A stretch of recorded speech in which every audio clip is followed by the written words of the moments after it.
When I first pulled my brand new Ferrari SF90 Spider into the cul-de-sac of Pinehurst Estates, I didn't expect it to sound like an explosion.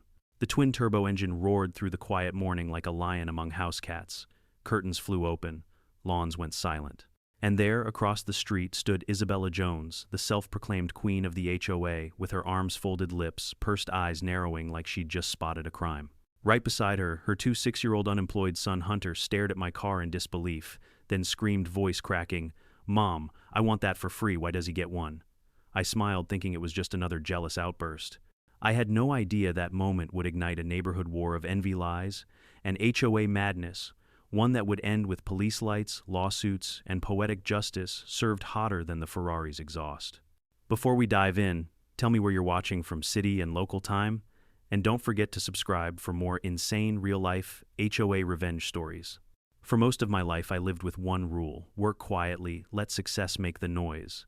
And for 39 years, that principle had guided everything I did, from building my first startup out of a leaky apartment to selling it a decade later for more money than I ever thought I'd see in my lifetime. So when the acquisition deal finally cleared and the last line of code I ever wrote turned into 7 figures, I promised myself one simple thing: I would finally live without stress, without bosses, without deadlines. That's how I ended up in Pinehurst Estates, a manicured suburban paradise with pristine lawns, pastel houses, and neighbors who greeted each other with robotic smiles that said, "I'm watching you, but welcome." The streets looked like a magazine cover, the kind that made you believe peace could be bought along with your mortgage. I moved in with my dog Max, planning to work on classic cars, plant a small garden, and maybe, just maybe, make some decent friends who didn't speak in quarterly revenue reports. The first week went well. I met retirees who waved from golf carts, couples jogging with matching tracksuits, even a friendly family next door who brought me cookies. Then came Isabella Jones. She introduced herself like she was auditioning for a political ad blazer, perfectly pressed sunglasses on, even in the shade. "Welcome to Pinehurst, Mr. Adams," she said, smiling just enough to show her teeth but not her soul. "I'm the president of the HOA, so if you have any questions about our community standards, you can always come to me." It sounded friendly enough, until she followed it with, "We like to keep things uniform around here. Sample car quiet nights, modest living. That's what makes our neighborhood special." I nodded politely, though. The warning behind her words was clear: don't stand out, don't shine too bright. Then I met her son Hunter, 26, messy hair, faded hoodie, and the permanent expression of someone who believes the world wronged him. When Isabella introduced him, he barely looked up from his phone. "Cool, another tech guy," he muttered. "You people ruin everything." At first I laughed it off. Maybe he was joking. But in the following days, Hunter's presence became as constant as the sound of his gaming headset echoing through the street. He didn't work, didn't study, just drifted between his mother's front porch and his online fantasy world, while Isabella made excuses for him at every HOA meeting. Despite all that, I genuinely tried to blend in. I attended the HOA barbecue, paid my fees early, even complimented Isabella on her efficient rule enforcement. But there was something in her tone whenever she said community that always felt more like control. And yet for a few months, life was good. My days filled with long drives along the coast, tinkering in the garage and planning small upgrades to my home. I didn't brag, didn't host parties, didn't cause trouble. I kept to myself, which ironically was the very thing that seemed to bother Isabella most. You see, people like her crave 2 things, attention and authority. And when you don't feed either, they start inventing reasons to get involved. It started small. A knock on my door one morning. "Mr. Adams," she said, clipboard in hand.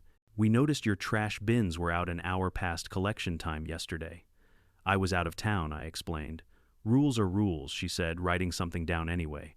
Next came an email warning me that my grass appeared unusually vibrant, possibly due to unapproved fertilizer. I stared at the screen, half laughing, half incredulous. I had lived in tech startups for years, where people burned millions chasing ideas that didn't exist, but this was the first time I saw someone try to regulate the color of grass. Still, I let it slide. You don't argue with small minds armed with big clipboards. Then came that day, the day I brought home the car. To me, it wasn't just a car. It was a symbol of everything I'd worked for, every risk I'd taken, every failure that had taught me something. The Ferrari SF90 Spider, a twin-turbo V8 hybrid with 986 horsepower, wasn't just fast, it was a rolling reminder that the kid who once coded in a coffee shop had made it. The delivery truck pulled up mid-morning. I stood there like a teenager on Christmas morning as the driver carefully rolled the car down the ramp, sunlight catching the metallic red paint like liquid fire. The entire street seemed to pause. Lawnmowers went silent. Curtains lifted. Even the wind seemed to stop to admire it. And then, of course, she appeared. Isabella stood across the street, sunglasses off, now her eyes narrowing with the kind of judgment only HOA presidents and airport security officers possess. Hunter followed barefoot, holding a bag of chips, staring like he'd just seen a spaceship. One of the kids from down the block pointed and yelled, "Whoa, that's a Ferrari." Their mom smiled, taking a photo. A few neighbors clapped. But Isabella's face remained frozen, her jaw tight enough to crack a tooth. She walked over slowly, every step rehearsed. "Beautiful car, Mr. Adams," she said, her tone colder than her pearls. "Quite extravagant for this neighborhood." "Thank you," I replied, still grinning. "It's been a dream of mine for years." "Yes," she said softly. "Dreams can be dangerous. They make people forget where they are." Before I could respond, Hunter blurted out, "Bet it's leased. Guys like you always fake it." "Hunter," she hissed, slapping his arm, but the smirk on her face didn't match the scolding tone. I laughed it off, told them to have a nice day, and turned back to admire the car. But as I looked at its reflection in the chrome, I caught something else in that same mirror, the look Isabella gave me when she thought I wasn't watching. It wasn't envy, it was possession. Like she believed my success somehow belonged to her neighborhood, that I owed something to her imaginary social order. That evening, I received my first HOA reminder email. Residents are encouraged to keep the community atmosphere balanced and modest. Excessive displays of wealth may attract unwanted attention. I leaned back in my chair, rereading the line twice, half amused, half disgusted. It wasn't about balance, it was about control. And people like Isabella hated nothing more than someone they couldn't control. So I ignored it. Took the Ferrari for a drive along the coastline, top-down engine singing against the sunset. For a few minutes I felt unstoppable, free. When I returned, I noticed Isabella's curtains moving again. The light from her living room flickered silhouettes of her and Hunter arguing inside. I couldn't hear the words, but I could imagine them. And as I parked the Ferrari in my driveway, I had no idea that this quiet street, this perfect little suburb, was about to turn into the stage for one of the most ridiculous HOA battles in history, one that would test my patience, my sense of humor, and my ability to stay calm when two people decided they deserved what I'd earned. Because in Pinterest, a state's success wasn't celebrated, it was investigated. It started as one of those perfect mornings when life feels lighter than usual. The sun was sharp, the air clean, and my coffee just right. I was standing in the driveway, adjusting my watch, when I saw the delivery truck turn onto my street. My car had finally arrived. I'd waited months for it, the Ferrari SF90 Spider, tailor-made in Italy, with a carbon fiber interior and deep metallic red paint that shimmered between crimson and gold under sunlight. Even the delivery driver handled it like a newborn child. The moment its tires touched the concrete, a quiet hum spread through the street. Then the silence shattered. Lawnmowers went off. Doors opened. Curtains lifted. Within 5 minutes, half the neighborhood was watching. Some with admiration, others with the kind of quiet envy that sits heavy behind fake smiles. The first to appear naturally was Isabella Jones. She stepped out of her front door in her signature beige suit and oversized sunglasses, like she'd been waiting for this day just to find something to complain about. Following close behind was Hunter, wearing a torn hoodie, pajama pants, and an expression that perfectly mixed confusion and resentment. "Morning," I said, cheerfully waving at them. Isabella didn't wave back. She just looked at the car, tilted her head slightly, and said in a tone that could curdle milk, "Well, that's certainly eye-catching, Mr. Adams." Hunter shoved his hands into his pockets and muttered loud enough for everyone to hear. "Looks rented," I laughed it off. "Nope, all mine." The delivery driver handed me the paperwork and I signed with a grin. "Would you like to hear it?" I asked. I pressed the start button. The engine roared, a deep, throaty growl that rolled through every house on the block. Kids cheered. Even some of the older neighbors smiled and clapped. But Isabella's face stayed stone, still lips, pursed eyes narrowed. When the sound faded, she said quietly, "We try to maintain a peaceful environment in Pinterest, Mr. Adams. I do hope your toy doesn't disturb the harmony." "Of course," I replied, forcing a polite smile. "I'll make sure to keep it quiet when it's parked." Hunter chuckled mockingly. "Good one. But seriously, why'd you waste money on that? You could have helped out the community instead." I glanced at him. "Help the community," how he shrugged. "I don't know, donations." "You're rich, right?" Isabella cut in before I could respond. "Hunter, enough. Then to me, you'll have to forgive him. He's passionate about fairness. I nearly laughed at that. Fairness was not the word I'd use to describe a 26-year-old man who hadn't worked a day in his life, but somehow felt entitled to my success. That night, I thought the spectacle was over. I parked the Ferrari neatly in the garage, made dinner, and scrolled through some car enthusiast forums. But around 9 p.m., I got a notification my neighborhood's Facebook group had a new post. It read, "Residents have noticed unusual luxury items being delivered to certain homes. Please remember that Pinehurst Estates values modest living and transparency. Sudden wealth without explanation can attract the wrong kind of attention." The post was signed HOA President Isabella Jones. I actually laughed out loud. Sudden wealth without explanation. I'd spent 15 years grinding 16-hour days for that car. But to Isabella, that didn't matter if she didn't understand it. It had to be suspicious. Still, I ignored it. The next morning, though, the situation escalated. I was watering my plants when a police cruiser rolled into the cul-de-sac. 2 officers stepped out. My stomach sank, not because I'd done anything wrong, but because I already knew who had called. "Mr. Adams," one asked, "we received a report about possible illegal activity tied to your recent purchase." I almost laughed. "Illegal? You mean the Ferrari?" The older officer nodded apologetically. "It's a routine check. Someone in your HOA suggested you might be involved in unusual financial behavior." "Unusual financial behavior," I repeated. "You mean having a job?" The younger cop chuckled. "We'll just need to verify a few things, sir." I led them inside, handed them my ID business registration and the sale contract for my startup. They looked it over, whistled, and smiled. "Everything checks out," the older officer said. "Sorry about the trouble. You've got some nosy neighbors, huh?" I nodded. One in particular. As they left the patrol car past Isabella's house. She was standing behind her window blinds, pretending to water a plant that was clearly plastic. Hunter stood beside her, peeking out like a kid caught spying. When the cops waved, she dropped the blinds so fast it looked like a cartoon gag. I thought that'd be the end of it. I was wrong. The next day, Isabella stopped me as I was backing the Ferrari out of my driveway. She stood on the sidewalk, blocking the way like she had legal authority to. "Mr. Adams," she began, "I just want you to know that some residents are uncomfortable with the attention your car brings. We don't want Pinehurst to turn into a racetrack or a social media circus."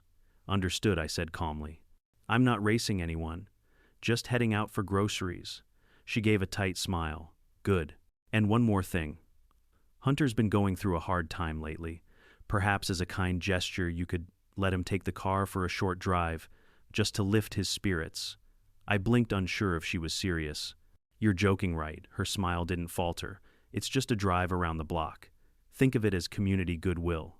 I shook my head. "Ma'am, this car costs more than your entire HOA budget for the year. I can't let anyone without insurance or a license drive it. Especially not someone who called me a show-off yesterday." Her eyes hardened. "That's not very neighborly of you. Neither is filing false police reports," I replied, shifting the car into reverse. She stepped aside slowly, but her glare followed me all the way down the street. That night I found another friendly reminder in my mailbox. All residents must ensure that property and vehicle appearances do not create socioeconomic imbalances within the neighborhood. Failure to maintain community harmony could result in fines. No signature this time, but the paper smelled faintly of her perfume. The more I ignored Isabella, the more determined she became. Within a week, I'd received 3 noise complaints, all at times I wasn't even home, 2 warnings for non-regulation lighting, and 1 ridiculous accusation that the reflection of my car's hood had momentarily blinded a cyclist. Meanwhile, Hunter's behavior got worse.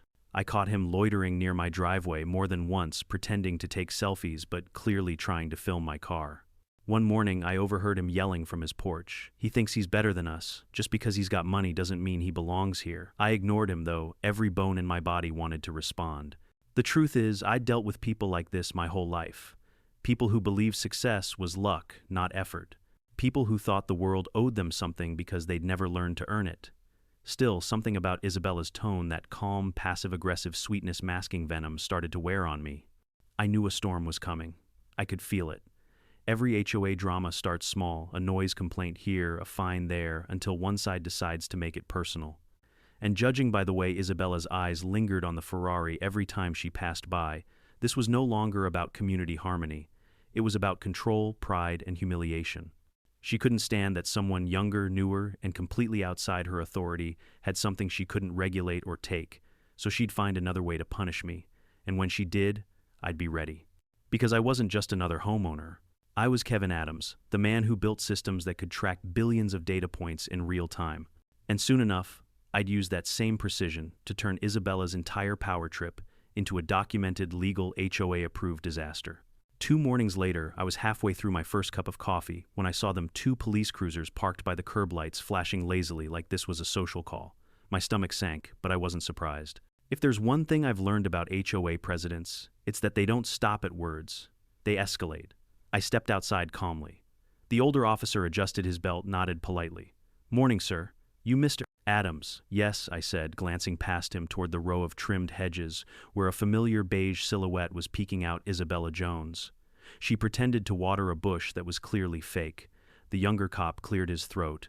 "We got a call from a resident about a possible case of, rapid, unexplained wealth acquisition." I almost spat out my coffee. "You mean, because I bought a car?" He shifted awkwardly. "Apparently, the resident was concerned you might be involved in fraud or some kind of tech scheme." Behind him, I saw Isabella watching, eagerly pretending to be concerned, like she was doing the neighborhood a favor. I forced a smile. "Well, I'm happy to clear that up." 10 minutes later, we were sitting in my home office. I showed them everything: tax documents, company registration, sale agreements, even the press release announcing the acquisition of my startup. The older officer looked impressed. "Wow," he said, scanning the headline. "So you're that Kevin Adams, the software guy who built Syntrace." "That's me," I said, sipping my coffee. "Guess I didn't expect to be investigated for being employed." He chuckled. "Don't worry, you're clean. Happens more often than you'd think, nosy neighbors and all." The younger cop added, "Your Ferrari's gorgeous, by the way. Mind if I take a picture for my kid?" "Go ahead," I said. As they walked out, I could see Isabella's front blinds twitching like she was fighting the urge to step outside. The officers nodded to her politely before getting into their car. One even called out, "Everything checks out, ma'am. Just a successful guy enjoying his car." Isabella's face turned to stone. Hunter, who had been slouched on their porch, let out a frustrated groan. "Mom, you embarrassed us again," he shouted, storming back into their house. The entire cul-de-sac heard it. I didn't even try to hide my smirk, but I should have known that humiliation only makes a Karen double down. The next day, an email arrived from the HOA office, urgent community notice. Subject: excessive display of wealth and its effect on neighborhood harmony. As members of Pinehurst Estates, we share responsibility in maintaining an environment of balance, respect, and equality. Residents are reminded that ostentatious items or behaviors can disrupt our communal values and should be managed accordingly. No names, no direct accusation. But the timing couldn't have been clearer if she'd stamped it with, "From Isabella's ego with love." I ignored it. I'd learned long ago that you can't reason with people who see other people's success as a personal insult.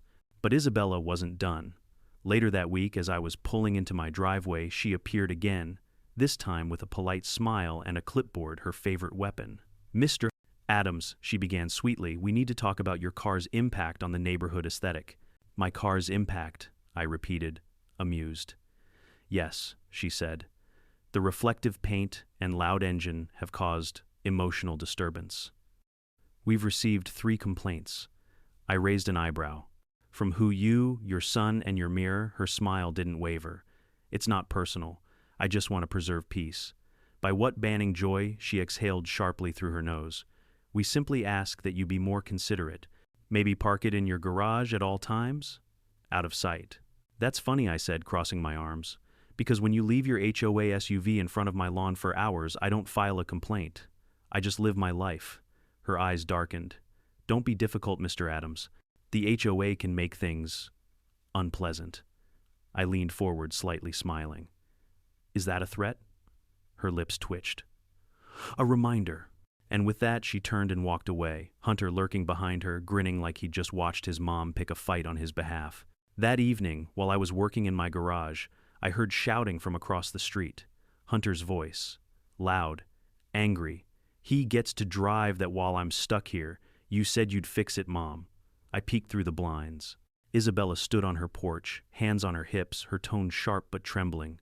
"Hunter, stop shouting. It's not about the car." "Yes, it is," he screamed. "He doesn't deserve it. He thinks he's better than us." He threw his gaming controller at the lawn plastic, cracking on concrete. For a moment, I almost felt bad for her until I remembered she was the one fueling his resentment. I turned back to my tools, pretending not to hear. But that night I realized I'd underestimated her. At 1:47 p.m., my phone buzzed a security alert from the HOA app. Someone had filed a complaint against me for operating machinery at night. Machinery. I was using a ratchet wrench in my closed garage. The report came with a time-stamped image. My garage door slightly opened me inside, taken from across the street.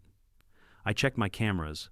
Sure enough, Isabella's porch light had flicked on for a few seconds at exactly that time. She'd taken a photo of me. It wasn't about rules anymore. It was about power. And like every control freak who senses they're losing it, she was about to make a fatal mistake. The following Saturday, I received an unexpected knock. I opened the door to see Isabella and Hunter standing there, both trying to look civil. "Good morning," she began. Hunter and I wanted to clear the air. "Is that so?" I asked, crossing my arms. "Yes," she said. "We believe in community spirit, sharing what we have, helping each other. You've been blessed with resources. Maybe there's a way you could help Hunter too." I stayed quiet. She continued. "Perhaps let him experience the Ferrari, just a short drive around the block. Or maybe if you're feeling generous, sell it to him. He could pay 25% of the value. We'd call it a neighborly exchange." Hunter chimed in, smirking. "It's about equality, man. You've had your fun. Spread the wealth." I stared at them for a moment, then burst out laughing. "You're serious," Isabella's smile faltered. "Community means compromise." "No," I said. "Community means respect. And you've shown none." Hunter's face turned red. "You think you're better than us. I think I work harder than you," I shot back. "There's a difference." He took a step forward, fists clenched, but Isabella grabbed his arm. "Hunter, not here." Then she turned to me with that same forced politeness. "You'll regret being so dismissive, Mr. Adams. We're a family here, and families hold each other accountable." "I'm not part of your family," I said, calmly closing the door. As it clicked shut, I heard her mutter through gritted teeth, "We'll see about that." Over the next few days, the HOA machine began to churn at full speed. Anonymous flyers appeared in mailboxes. "Is Pinterest turning into a show-off's paradise? Luxury cars lower our community value. Let's protect our peace." Each one printed on glossy paper in the exact same font the HOA used for newsletters. Noise complaints piled up, all bogus. Even my trash pickup time somehow became an issue. But here's the thing about fighting tech guys: we don't react. We record. Every word, every threat, every piece of paper, I saved it, because something told me this community crusade wasn't over. And when Isabella finally crossed the line, when her son stopped hiding behind her and acted out on that festering envy, I'd make sure every second of it was caught on camera. Because I wasn't planning to win this fight. I was planning to end it. By the end of that week, the word neighborly had become a weapon. Every email, every bulletin, every smug line Isabella uttered in her HOA posts dripped with fake goodwill. As good neighbors, we must remember humility. A unified community avoids selfishness. Translation: Kevin, tone down your life. I ignored it for a few days. But one thing about people like Isabella, they can't stand being ignored. The less attention you give them, the louder they get. It was a Saturday morning when she finally snapped. I was out front washing my Ferrari quietly. I might add, when I heard heels clicking across my driveway. The sound was sharp, deliberate, like she wanted to announce her arrival. I looked up and saw Isabella, clipboard in hand, as always flanked by Hunter, who carried nothing but attitude. "Morning, Mr. Adams," she began with an artificial smile. "Hope I'm not interrupting your detailing ritual." "Not at all," I said, glancing at the clipboard. "New HOA fines." "Not exactly," she replied, as though the idea delighted her. "I'm here to discuss an opportunity." That word alone made me cautious. "Opportunity, yes," she said, voice honey smooth. "For community engagement." She gestured toward Hunter. "My son has been under a lot of stress lately. College debts, job struggles, the economy. You understand. Seeing your car brought him inspiration. Perhaps you could help him channel that motivation." Hunter grinned. "Like a mentorship. Or maybe let me drive it once." I raised an eyebrow. "Drive it, just around the block," Isabella cut in as if reading from a script. "He's a responsible young man." I looked at Hunter, baggy pants, unshaven, Red Bull in hand. Responsible was not the word that came to mind. "Sorry," I said flatly. "Insurance doesn't allow that. And this car isn't a toy." Isabella's smile twitched. "Of course. I understand. Perhaps then you could donate some funds for his career growth." A gesture of goodwill. We could make it official through the HOA. I blinked. You want me to give your son money through the HOA? It's not about money, she said quickly. It's about inclusion, fairness. We don't want one neighbor's success to create resentment. I couldn't help laughing. You think giving Hunter my car or my cash is going to make him less resentful? Hunter's jaw tightened. You think you're better than me, I sighed. No, but I do think I earned what's mine. That broke her composure. Isabella's voice rose cracking under the polished surface. Mr. Adams, this neighborhood thrives on balance. If you can't show humility, the HOA may need to reevaluate your status here. I leaned against the car, drying the hood slowly. You're threatening me, because I won't donate to your son. Consider it a warning, she said sharply. Hunter muttered under his breath. Rich people think rules don't apply. Funny, I said, meeting his eyes. I could say the same about spoiled kids. He lunged forward a step, but Isabella grabbed his arm. Hunter, back in the house. Now he ripped his arm free, glared at me, then stormed off, muttering, You'll regret this. When he was gone, Isabella turned back, her voice trembling with fury disguised as grace. I tried being kind. But arrogance has consequences, Mr. Adams. I smiled faintly. So does extortion. Her eyes went wide, and for the first time she had no comeback. She spun on her heels and walked away fast, her heels clicking like gunfire. I didn't realize it then, but that moment, that single word extortion, would be the one she'd never forgive me for saying out loud. The next 48 hours were quiet. Too quiet. Then the campaign began. Flyers started showing up in mailboxes, no signature, no proof, but the style was unmistakable. The title read, Luxury doesn't equal character, a concerned resident speaks. It warned residents about newcomers who flaunt wealth without regard for community harmony. A cartoonish Ferrari clip art was printed right in the middle. I collected 3 copies before noon. The paper even smelled like her perfume, that same overpowering jasmine scent she wore to every HOA meeting. Next came the complaints. Car wash runoff, disturbing curb appearance. Loud music from garage, even though I hadn't played any. Improper exterior lighting reflecting off vehicle surfaces. Each one came from different residents, yet all used the same phrasing. Isabella's little army of followers was alive and well, but the funniest part, none of the fines stuck. I read every bylaw, every HOA clause, every section of their handbook. I paid my dues on time, my lawn was regulation height, and my car was street legal. She could flood me with warnings, but they couldn't touch me. And that drove her insane. Late one night, as I was closing the garage, I caught movement on my driveway. At first, I thought it was a cat. Then I heard the soft clink of metal. I froze. On the security monitor, I saw Hunter hoodie pulled tight, crouching near my mailbox. He poured something thick and dark into the grass, then yanked open the box and smashed it shut. The screen flickered as the motion sensor caught him mid-smirk before he sprinted off into the shadows. Unbelievable, I whispered. I called the police not to arrest him, not yet. I wanted documentation. When the officer arrived, I showed him the footage. He raised an eyebrow. Want to press charges? Not yet, I said. Let's just file a report. Paper trail first. The officer nodded. Smart move. These HOA types, they get real brave when they think they run the law. By morning, the damage was clear. My mailbox was dented and oil streaked across my driveway and front lawn. At 9 a.m., Isabella came marching over, waving a piece of paper. Mr. Adams, we've had multiple residents complain about hazardous substances near your property. You'll need to clean it immediately. I couldn't help smiling. You're right. Fortunately, the culprit was caught on camera. Her face froze. Excuse me, your son, I said. He vandalized my property last night. The police already have the footage. She stammered, That's ridiculous. Hunter would never. I held up my phone, showing her the clip, Hunter's face illuminated clearly by the garage light as he dumped the oil. For a moment, all the color drained from hers. Then she tried to regain control. He was under stress. It was an accident. Accidentally trespassing. Accidentally destroying my mailbox. Her voice cracked. You can't do this. He's just a boy. He's 26. That shut her up. I leaned closer. You've pushed me for weeks. I've stayed calm, polite, and reasonable. But this, I pointed toward the footage, is no longer an HOA issue. It's criminal. She glared at me, but the confidence was gone. You'll regret humiliating us. Funny, I said. That's exactly what your son's about to feel when the police show up again. She turned and stormed off, nearly tripping on her own heels. 2 hours later, she tried damage control. Flyers vanished from mailboxes. HOA threads went quiet. Even Hunter disappeared for a few days. But she couldn't undo what had already been set in motion. The police called back with updates. The vandalism footage had been filed as evidence.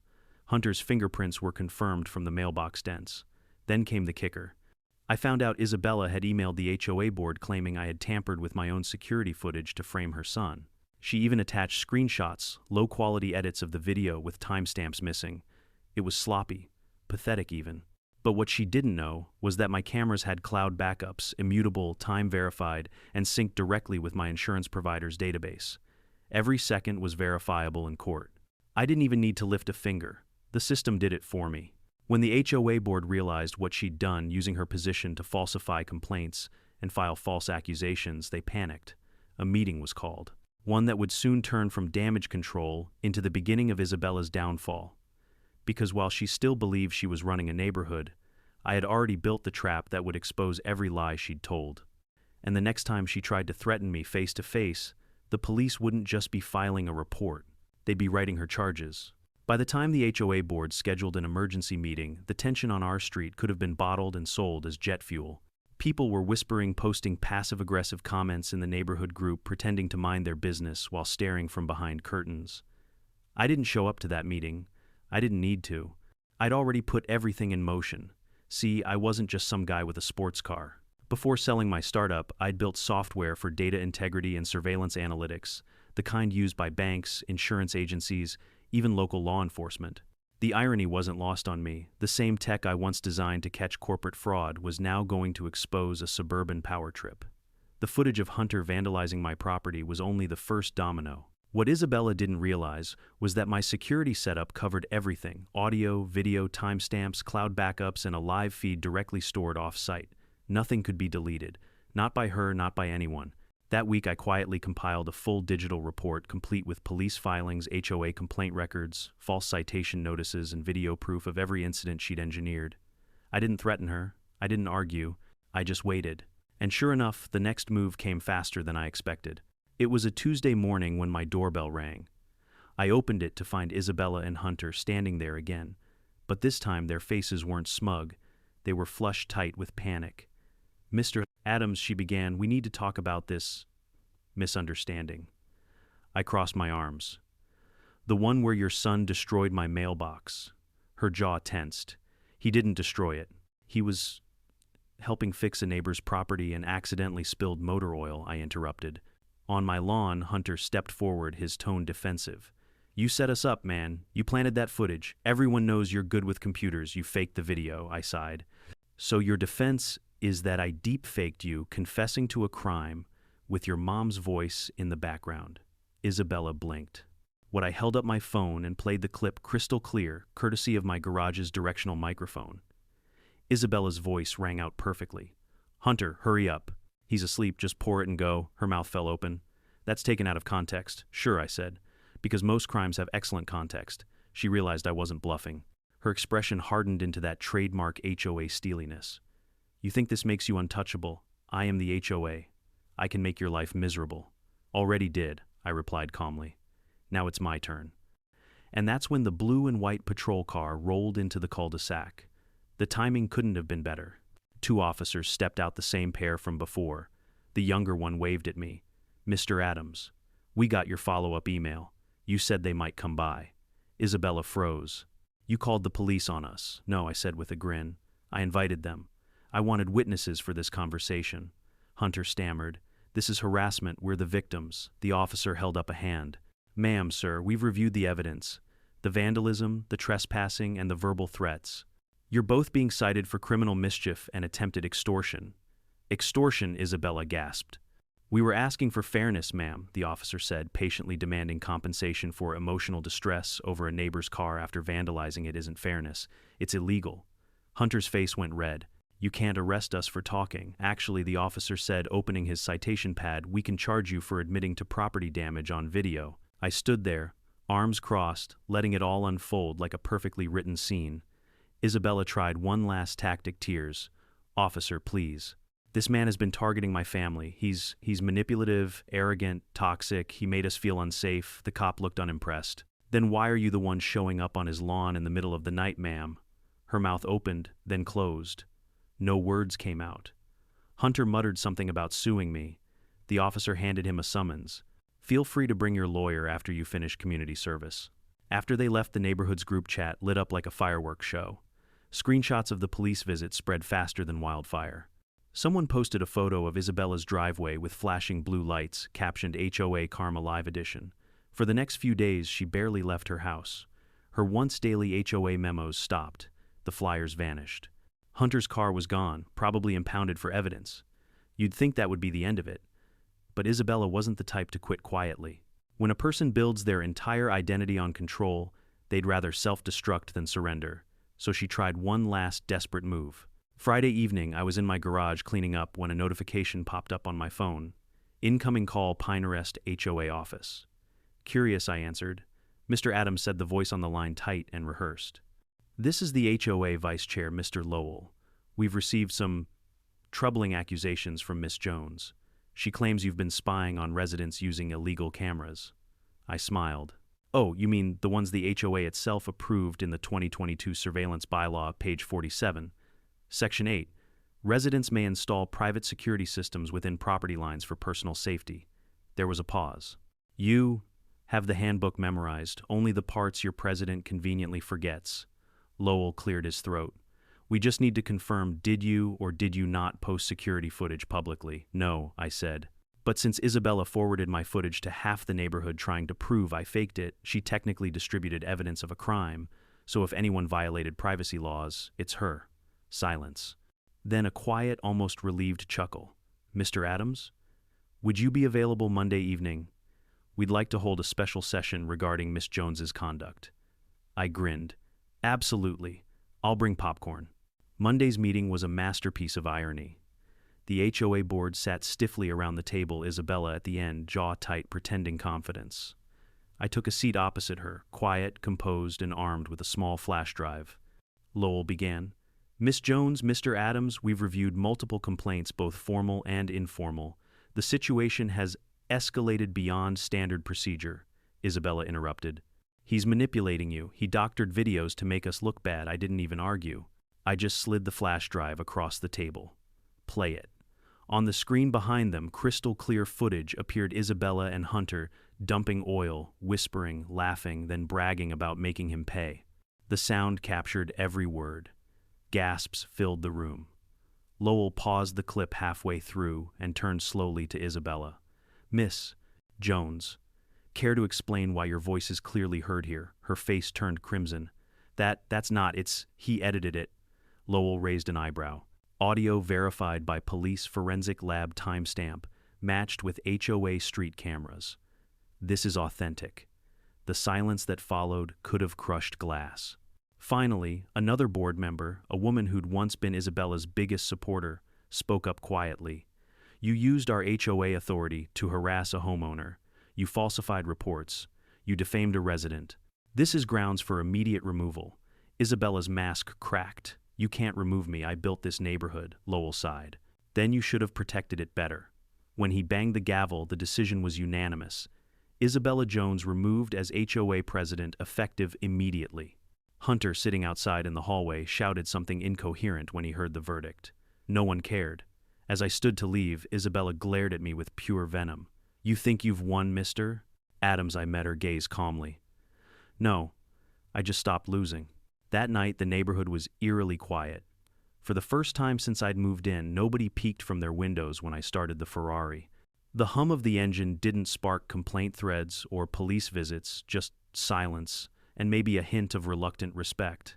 I'd expected satisfaction, maybe even triumph, but what I felt was something different, peace. The kind that comes when you stop letting people like Isabella dictate your life.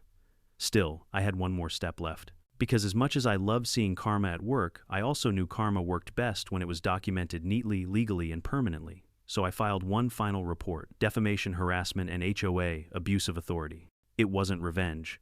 It was accountability. And when the court date arrived, I didn't even need to attend. The footage spoke louder than any testimony. By the end of the month, Isabella and Hunter faced charges: Hunter vandalism, trespassing, attempted extortion; Isabella falsifying reports, HOA misconduct, and obstruction. Their punishment, community service, mandatory counseling, and restitution fines that almost matched the cost of repainting my driveway. The last time I saw them, they were scrubbing graffiti off the public park wall. Hunter looked up as I drove past, eyes, tired cheeks flushed. For once, he didn't shout. He just nodded, almost respectfully. Maybe, just maybe, he'd learned something. The following weeks felt surreal. The same neighbors who once side-eyed me from behind their mailboxes now waved as I drove past. The tension that had hung over the cul-de-sac like smog had evaporated. For the first time since I moved to Pinehurst, estate's people greeted me without whispering afterward. But peace never comes without paperwork. A thick white envelope arrived on a Monday morning stamped with the county seal. Inside were the official documents, the court summons for Isabella and Hunter Jones, and a neatly stapled report from the police investigator. The charges were spelled out clearly: vandalism, harassment, false reporting, and attempted extortion. It was poetic. The same woman who used the HOA to terrorize others now had her name printed on an official list of misdemeanors. When the hearing day came, I didn't plan to attend. My lawyer insisted, though, reminding me that nothing silences a manipulator faster than the person they tried to destroy showing up calm and smiling. So I did. The courthouse was small, the kind built more for parking tickets than neighborhood drama, but somehow the entire story of Pinehurst Estates versus Jones turned it into a local spectacle. Reporters showed up probably because someone on the HOA board had leaked it. The headline on a local news site read, "HOA President Accused of Extortion After Ferrari Feud." When Isabella walked in, the cameras clicked like popcorn. She wore her usual beige power suit, but her face was pale and tight. Hunter followed behind her hoodie, pulled up hands stuffed into his pockets, eyes fixed on the floor. I almost felt bad for them. Almost. The judge, a silver-haired woman with the patience of a saint, looked over the case file, then up at Isabella. "Miss Jones, I see here that you filed multiple false reports, tampered with HOA records, and engaged in targeted harassment of your neighbor, Mr. Adams. Would you like to explain?" Isabella clasped her hands. "Your Honor, I was simply protecting the integrity of our community. I feared he was bringing in an atmosphere of excess." "Excess," the judge interrupted. "You mean buying a car?" Isabella hesitated. "It wasn't just the car. It was his attitude." The courtroom chuckled quietly. The judge didn't. "Ma'am, attitude isn't a crime, but vandalism and defamation are." Hunter shifted uncomfortably beside her. "I already said I'm sorry, okay? I didn't mean to break his mailbox. You poured oil across his lawn and keyed his vehicle," the judge reminded him, reading from the evidence file. "That's not an accident. That's destruction of property." Hunter's mouth opened, but Isabella squeezed his arm. "We're good people, Your Honor. My son just made mistakes. We've been through a lot. Maybe if Mr. Adams hadn't flaunted his wealth, none of this would have happened." The room went silent. The judge set down her pen. "Are you suggesting," she said slowly, "that your neighbor's financial success caused your criminal behavior?" "I'm saying he provoked it," Isabella snapped. That was the moment the last ounce of sympathy in the room evaporated. My lawyer whispered, "She just buried herself." The judge leaned forward. "Miss Jones' envy is not a legal defense. It's a moral failing. And frankly, I'm tired of seeing people who claim to stand for community using that power to punish those who simply worked harder." Isabella looked like she'd been slapped. After reviewing the footage, the judge delivered her ruling with surgical precision. Isabella Jones fined heavily for defamation, false reporting, and HOA misconduct, sentenced to 200 hours of community service and mandatory diversity training. Hunter Jones ordered to pay restitution, 300 hours of labor, cleaning public spaces, and 6 months of counseling for anger and entitlement issues. The final line in the ruling read, "Defendants to refrain from any further contact with plaintiff. HOA privileges suspended indefinitely." In one sentence, her empire was dismantled. The following week, a new HOA president was elected, Lowell, the mild-mannered vice chair who once feared Isabella. His first act as president was simple: no more anonymous complaints. All future reports must include the sender's name and evidence. Half the gossip in the neighborhood disappeared overnight. The other half, it turned into apology casseroles. I'm not kidding. The same residents who'd once believed Isabella's lies started dropping off baked goods and handwritten notes. "Sorry for the misunderstanding. We didn't know she was lying. Love your car. I didn't hold grudges." I thanked them, smiled, and moved on. After all, the best revenge wasn't humiliation, it was normalcy. A month later, as part of their sentencing, Isabella and Hunter began their community service hours. I happened to drive by the local park one Saturday morning and nearly did a double take. There they were. Hunter, wearing an orange vest, was scrubbing graffiti off a concrete wall, earbuds dangling lifelessly as a supervisor barked instructions. A few feet away, Isabella was picking up trash with one of those long grabber sticks, her perfectly manicured nails hidden behind latex gloves. It was surreal. The woman who once lectured me about community pride was now literally cleaning it. I parked across the street for a moment, engine idling quietly. Hunter noticed me first. He froze, straightened, and looked right at me. For a second I expected another glare, another outburst.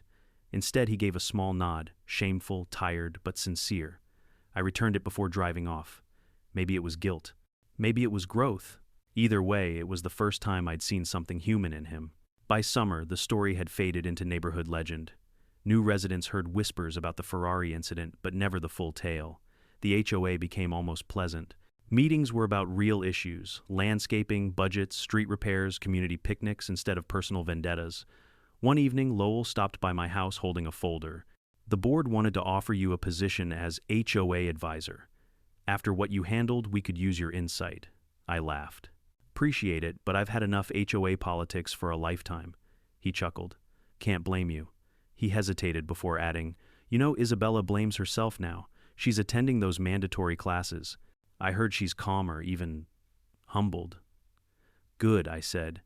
"Maybe she'll finally learn what community really means." But there was one last piece of poetic closure waiting. 2 weeks later, I received a check in the mail restitution from Hunter, signed in shaky handwriting. Attached was a note on notebook paper: "Mr. Adams, I'm sorry for what I did. Mom and I lost our house. I got a job at a detailing shop. I'm learning things. Maybe one day I'll earn my own car. Thanks for not ruining my life completely." Hunter, I folded the note carefully, smiled, and placed it in my desk drawer. I didn't need the money. The apology was enough. That night I took the Ferrari out for a drive, the same car that had sparked so much chaos and taught so many lessons. As I rolled through the quiet streets of Pinterest, I noticed something new: no eyes peeking from curtains, no judgmental glances, just peace. The streetlights reflected on the hood like tiny gold stars. For the first time, it felt like the neighborhood finally understood what I'd known all along. Pride isn't about what you own. It's about how you carry yourself when others try to take it away. When I got home, I parked the Ferrari, shut the garage door, and looked at the neat rows of houses glowing under the moonlight. Justice had been served, but more importantly, balance had been restored. And as I headed inside, I couldn't help but laugh softly to myself. Because in the end, all it took to defeat an HOA tyrant was the same thing that built my success: patience, precision, and letting the truth do the talking. A month passed, and life in Pinterest Estates finally settled into something that resembled normal. The HOA meetings stopped feeling like courtroom interrogations, and for the first time since moving in, I could step outside without feeling like I was under surveillance. No more anonymous flyers, no more friendly reminders about lawn height or mailbox color. The silence was ironically the sweetest sound in the world. Most people who knew what had happened tried to move on quietly, but the story of Isabella Jones, the once feared HOA queen who fell from grace over a Ferrari, had already become legend. Someone even joked that our street needed a plaque: "Here lies the spirit of Pinterest HOA tyranny defeated by horsepower and common sense." I laughed when I heard that one. Not because it wasn't true, but because it showed something had shifted in the neighborhood's collective soul. For the first time, people weren't afraid of the rules, they were questioning them. They were free again. The Jones house, however, remained a scar on the cul-de-sac. For weeks, the blinds stayed drawn, the lawn went unkempt, and the mailbox leaned crooked, ironic, given how obsessed Isabella once was with appearances. Then one morning, a for sale sign appeared in the yard, planted awkwardly between overgrown bushes. I saw a realtor take photos while Isabella stood by the porch, arms folded tightly, her gaze blank. Hunter wasn't there. I didn't feel triumphant. If anything, I felt resolved. Later that day, I received a letter in the mail with no return address. Inside was a single folded sheet of paper written in tidy, cursive: "Mr. Adams, you probably don't want to hear from me, but I need to say this before we leave. I lost myself trying to control everyone around me. I thought power meant stability, that if I could keep everything perfect, nothing could fall apart. But it did. You didn't destroy me. I did that all on my own. Take care of this neighborhood. It deserves someone who actually understands it." Isabella Jones. I read it twice, maybe 3 times, then folded it neatly and tucked it beside Hunter's earlier apology note. I didn't forgive her entirely, but I respected what that letter represented: accountability, something most people never reach. A week later, moving trucks arrived. I watched quietly from my porch as furniture was hauled out, boxes labeled Kitchen Office Hunter's Room. Isabella wore sunglasses the entire time, never looking up, never glancing in my direction. When the final box was loaded, she paused at her front door for a long moment, as if saying goodbye to the kingdom she'd once ruled. Then she got into her car and drove off. No words, no glares, no curtain twitching, just gone. The house sold within a month to a young couple with 2 kids. They planted flowers, painted the shutters navy blue, and laughed freely in the front yard. It was strange how one family's departure made the entire block breathe again. Meanwhile, Hunter kept his word. Every few weeks I'd see him around town working at a local car detailing shop. The first time I pulled in for a wash out of curiosity, he saw me froze mid-polish, then walked over slowly. "Mr. Adams," he said, quieter than I'd ever heard him speak. "Didn't think you'd actually come here." "Why wouldn't I?" asked. "You do good work." He nodded. "Trying to. I messed up big time, but I'm figuring things out." He hesitated, then smiled faintly. "Still love that Ferrari, though. Haven't seen one like it up close since you poured oil on my lawn," I said, smirking. He laughed awkwardly. "Yeah, guess I earned that." We shook hands, and as I left, he said something that stayed with me. "You know, I used to think people like you just got lucky. But now I get it. You worked for it. Maybe I will too." It was the first honest thing I'd ever heard from him. Over time, the memory of the feud became something between a cautionary tale and a running joke. When new residents moved in, longtime neighbors would whisper, "Don't mess with Kevin." The last person who did ended up cleaning park benches. I didn't mind the reputation. If anything, it bought me peace. The new HOA under President Lowell was transparent, calm, and dare I say it, reasonable. He even started a newsletter titled Community Over Control, which made me laugh out loud the first time I saw it. The board had learned the biggest lesson possible: power means nothing without integrity. One Sunday morning, months after the dust had settled, I sat on my porch with a cup of coffee, watching the sunrise reflect off the Ferrari's hood. It glowed like molten gold in the soft light. For years I thought that car symbolized success, something tangible to prove I'd made it. But now I realized it symbolized something else: freedom. Not from work or stress or responsibility, but from people who think your happiness belongs to them. The peace of the morning was broken only by the sound of my neighbor's sprinkler and the faint laughter of children down the street. The same cul-de-sac that once whispered about me now waved and smiled when I drove by. Sometimes I think back to Isabella's letter. She was right about one thing she didn't lose to me. She lost to herself. Because control, when built on fear, always collapses under its own weight. Before I end this story, I'll tell you something personal.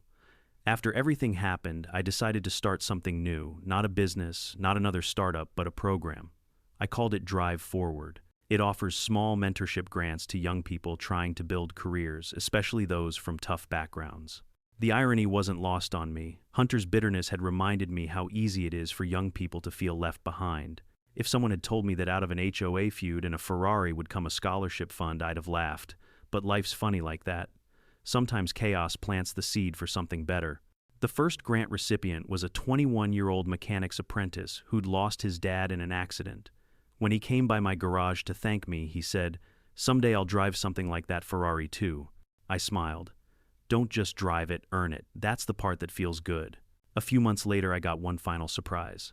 The HOA board sent a formal invitation letter, neatly printed embossed logo, the works. They wanted to recognize me for outstanding community contribution and integrity. It was the first HOA meeting I'd attended since the entire ordeal. When I walked in, everyone clapped. Not in mockery or obligation, but in genuine appreciation. Lowell handed me a framed certificate and said, "Thanks to you, Kevin, we learned what leadership should not look like and what accountability should look like." I accepted it with a grin. Appreciate it. But honestly, I'm just glad I don't get HOA fines for having shiny grass anymore. The room erupted in laughter, and for the first time, I truly felt like I belonged. Later that night, I took one last drive down the quiet streets, wind in my hair engine humming like a heartbeat. As I passed the old Jones house, now freshly painted lights glowing warmly inside, I couldn't help but whisper, "Peace restored." Because that's what karma does. It doesn't always arrive in flames or fury.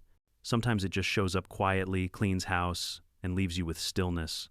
And as I parked the Ferrari in the garage and turned off the ignition, I realized something simple but profound. The best revenge is living well and proving that no one's envy can touch your peace. Jealousy is poison that only hurts the one who drinks it.